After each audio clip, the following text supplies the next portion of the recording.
Right. But is he Odell in marquee value? Like, just look at IG followers for Odell. Odell's at 12.6 million. Antonio's at 3.2. So there's a huge drop. It's not like Antonio is a dynamo on Instagram. It comes across like that he owns social media. Well, not according to that figure, right? But let me ask you a question. Who do you think is the better receiver? Well, that's a close call. It ain't close. I'd go Odell. No, I wouldn't go Odell. No, I would. When are you going to see Odell play another 16 games? Because I'm waiting to see that. Well, I'll tell you this. Let's just keep it in context, because I'm not going to let you. We said he couldn't. Amari couldn't shine. Couldn't shine his shoes. Hold a candle to him. I would take Amari Cooper any Sunday, any Monday, any Thursday, any day, any Saturday over Antonio Brown, because I can trust Amari Cooper. He makes plays, not waves, and I'm not going to trust AB going forward. Do you think he's suddenly going to turn into a model citizen? Maybe for a little while he will. Well, I think John Gruden has an understanding of how he has to deal with these guys' skill. But this is what I know about AB. In 92 games, Antonio Brown has had 2 games in which he caught 30 yards receiving or more.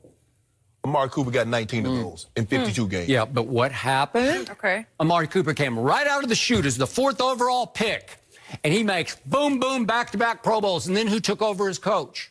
John Gruden. Yeah. And what happened to Amari Cooper? He began to sulk. He did not respond to that kind of coaching, because that kind of coaching drove Keyshawn Johnson crazy back in 2003. Remember? Yeah, it drove John Gruden sent him home halfway through after they had won a Super Bowl. And if Antonio Brown starts bucking, that's exactly what will happen to him. Think it'll be an okay fit? All right, but again, John Gruden needs to mellow out a little bit just to get them to Las Vegas, because I'm sure he's getting some pressure from Mark Davis above him, the owner who gave him 10 years and $100 million. We need some marquee value. With that kind of money, Skip, ain't no pressure. Okay. So what are you going to do? Fire me? With 8 years left on the contract and $80 million? I think not. Well, I thought John would go slowly but surely and build through the draft, but he is now crumbling under the pressure to give the fans what they want, which is some star power, right? Yes. Give him AB, give him Le'Veon. Because it was more difficult than he thought. Okay, but right now, would I rather have Amari Cooper catching passes from Dak Prescott or AB? I'll take Amari, because AB's got too much of that other guy in him. Remember that guy they cut last year? Remember that guy? Who they cut? Well, what's that guy's name? Dez? Oh, yeah. Dez can hold this guy. Skip, look here. AB was on a Hall of Fame arc. The dude had 800. Dude was averaging over 80 catches a season. He had averages about 90-plus yards a game receiving, which is tremendous. His production on the field is unquestioned. Now, here's my point to you. You say the Steelers win. Antonio Brown does not buck. He doesn't miss the last game of the season. He doesn't have this conflict with Ben Roethlisberger. Are the Steelers trying to trade him? Well, obviously not. Why not? Well, they gave him a 5-year contract. But you just told me they wanted him out of there. Okay, but what are you talking about? You said that made like the least sense you've ever made in the history of Undisputed. He did do all that. What do you mean if he didn't do that? Sure, then he'd be Amari Cooper. You told me the Steelers wanted him out. But the Steelers wanted him out only after he started bucking. So don't make it seem like they wanted to trade him because he wasn't producing. Okay, but he was bucking, as you say. Exactly. He wasn't bucking. He was destroying them from the inside out. Exactly. He was attacking the quarterback. I don't, look. You can't attack the quarterback. Well, the quarterback can't attack me. Okay. You know who's going to win that one every time? The quarterback. Every time. You know why? And you're absolutely right. Because you can find a receiver in the draft.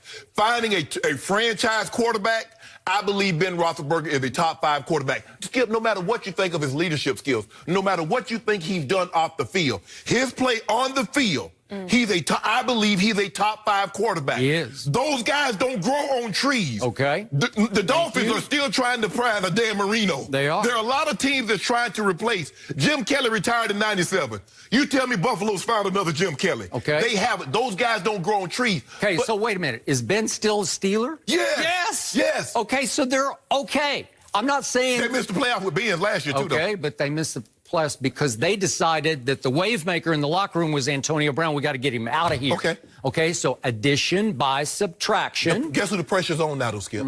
You got no AB, you got no Le'Veon, you still got Ben, and you still got Juju. Now, what Juju's going to find out, all that double coverage that was sliding towards AB, I got it. He's going to get a lot of that now. Okay. So now what happens, Skip, with no Le'Veon, no AB in that locker room, and Ben Roethlisberger doesn't get this team to the playoffs? Now whose fault is it? Well, I think they will make it to the playoffs. And I think James Conner was a really good Le'Veon last year. I do. He was discount Le'Veon. Okay, well, the numbers told me that he was just about Le'Veon. Go look. I love James Conner. I love what he overcame. But Le'Veon Bell, Skip, he's Saks Fifth Ave. He's Neiman Markup. Okay.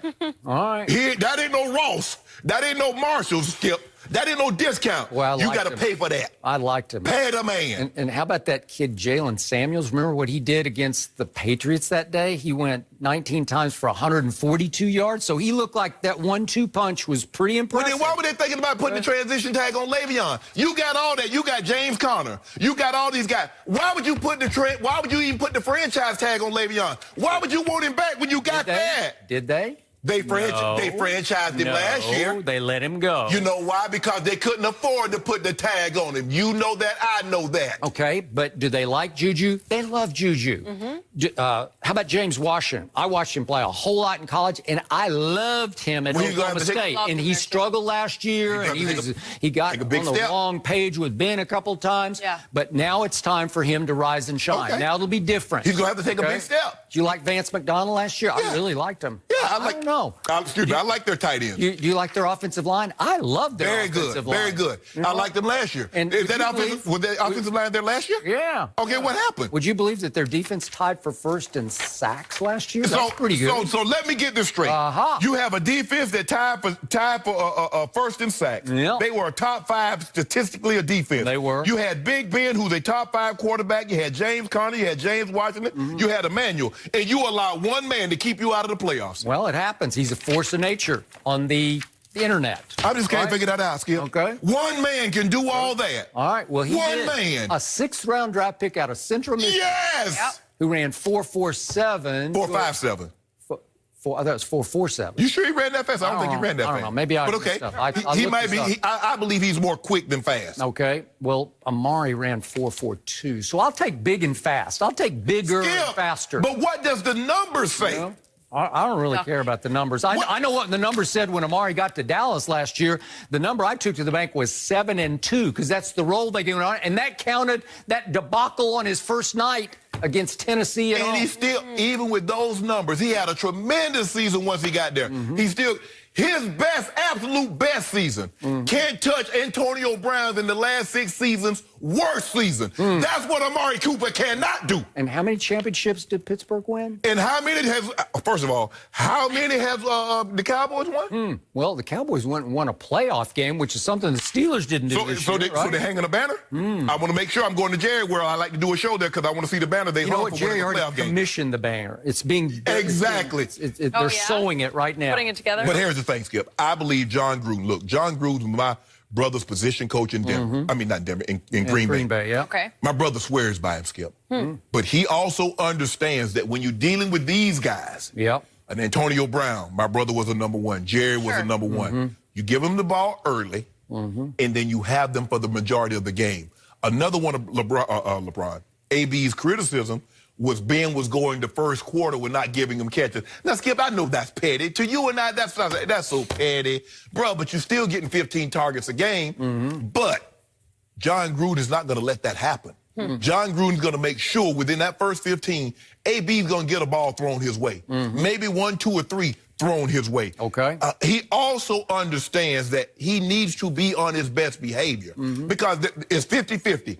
There are a lot of players that agree with AB. It's like, hold on, AB, yeah, you gave us a little power. Because the teams have been cutting players with 1, 2, 3 years left on their contract since this been going on. Okay. And nobody says a word. The one time, I've never seen anything like this, Skip. A guy with 3 years left on his contract bucked so bad that they get rid of him, and the team that traded for him rips that contract up, gives him a new contract with new guaranteed money. I've never seen anything like this. He talked and acted his way right out of Pittsburgh. Right. You've covered the game longer than I've played and been around it. I don't know. No. I've never seen anything like this. This was the flip side of Anthony Davis, right. Because remember, LeBron and company wanted Anthony, but it wasn't like he was a bad guy, and it wasn't like New Orleans wanted to give him up. Right. They said, well, we want to wait until the summer. Right. So they just said, no, we're holding off. So it was like the complete counter of that, right. Where Pittsburgh finally said, you know what? We got to give it up. And by the way, Antonio even exercised veto power because it sounded like a deal was done for him to go to Buffalo. And he said, I don't want to play for Josh Allen. Because right? guess what? Because if he says he doesn't shows up, now